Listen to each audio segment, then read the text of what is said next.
If you're like, I don't know, anyone on the entire planet, you probably have online subscriptions or monthly fees that you have to pay every single month. So in this video, we're talking online subscriptions and how to manage them. Intro sequence.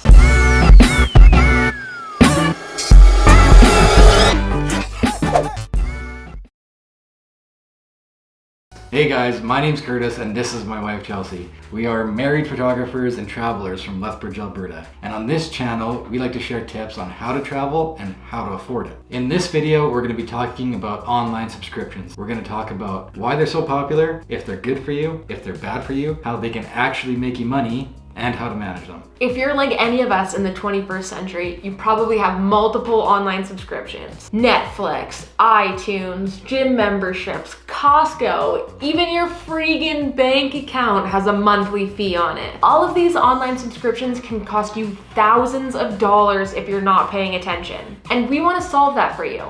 But first, we're going to talk about why they're so popular. Well, first, if you're looking at this from a business perspective, it makes a ton of sense. So in the simplest form, let's pretend like we're a business like Instagram.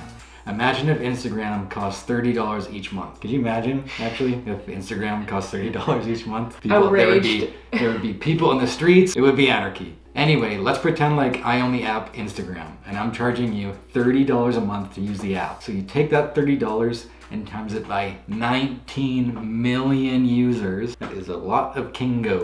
So to put it simply, that sounds like a really good business decision. Thankfully, Instagram doesn't charge a monthly fee, but Adobe does. And it doesn't cost $30 a month to use Adobe. It costs $80 US every single month to use Adobe. And they actually have 19 million users. You do the math. So now you're probably thinking, but Kurtis, but Chelsey, why would I continue to have these monthly subscriptions if I'm just padding the bank accounts of these huge, ginormous companies? I mean, aren't we gonna end up like the Communist Manifesto in a couple years? Well, not necessarily. What do you mean, Chelsey?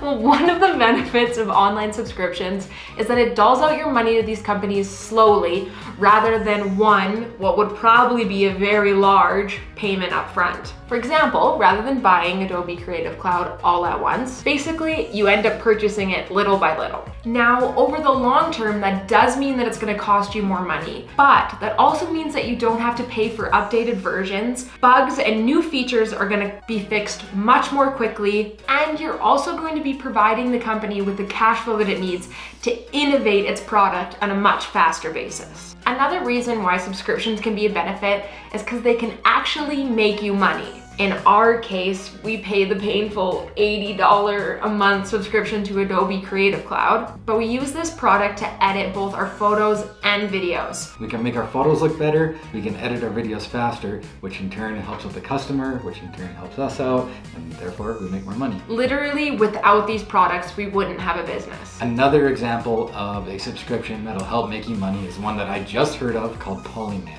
Polymail is a plugin that you put on your browser that helps you track emails. So when you send an email to somebody, it tracks when it's opened, how much it's opened, if they've shared it with anybody, if they downloaded any links from it. A lot of features. This now sounds like an ad. And it'll tell you if they forwarded it to anybody. As a salesperson, having access to this kind of information is a total game changer. By paying the $10 a month, if that can get you one more sale, it's worth its weight in gold and totally pays for itself. But subscriptions are also a way for companies to cut out the middleman. No longer do you have to make a movie, sell it to a distributor, have DVDs made and sent out all over the world. Now Netflix can go and make their own TV show and send it right to the consumer with no middleman. And as a customer, I don't have to watch any more stupid commercials that don't apply to me and enhance the viewer experience, hands down. However, the caveat to all these apps making you money is you have to know how many you have, how much they cost, when they're coming out, and you have to be diligent with this, or else all of a sudden you're gonna wind up with a huge bill at the end of the month and you're gonna have any money left. And they're kind of dangerous. Once you sign up and you don't opt out, it's just gonna keep sucking money out of your bank account every month. Man, I have been sucked in by so many 3-month free trials. But if you're watching this video and you're not using any of these apps to make you money, that's okay. These next tips will still apply. One of our golden rules in personal finance has always been to try to avoid making monthly payments, be it car loans, loan payments, car insurance.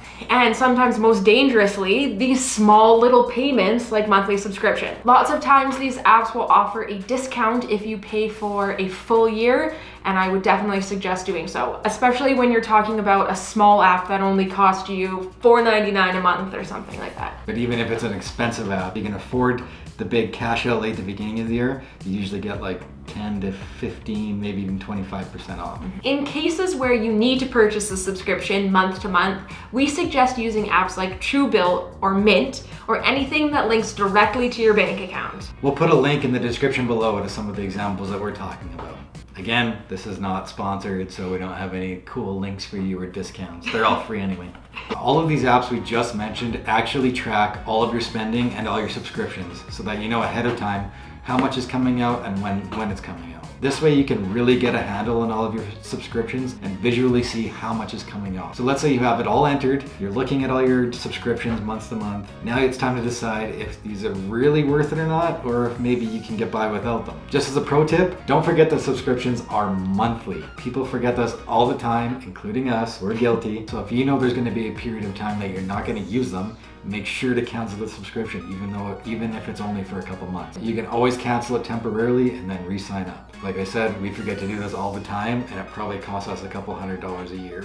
I think with the monthly thing too, sometimes we think that $10 a month is really easy, but when you think about that that's costing you over $100 a year, that could be a new pair of shoes. That could be something more fun to spend your money on. So recently, we took all of our online subscriptions and put them in a spreadsheet so that we could see the final tally at the end of the month what they were costing us. Scary. It was scary, and we did realize that there were a few redundancies in our list, so we were able to cancel a couple apps, and we realized that we were paying for like 4 different TV subscriptions, which is almost as much as paying for cable, which we were trying to avoid. So now we've canceled a couple of our streaming services, and the cool thing we can do now is spend a couple months watching Netflix and then bounce back and watch a couple months worth of Crave and go back and forth rather than spending some of these are like $20 a month. One more pro tip here, when it comes to something like Netflix, apparently now you can get a VPN. Maybe I'm just old and I didn't know about this, but you can get a VPN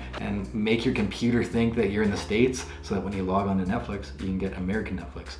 Or if you're in the States, you can get Canadian Netflix. I don't know why you would, but it's an option. You've been so excited about this for so long. Just to conclude, tracking your online subscriptions is probably one of the easiest ways to save money. Where else with a couple of clicks can you save yourselves $100, $200 a year? There is one other kind of subscription that is guaranteed to make you money.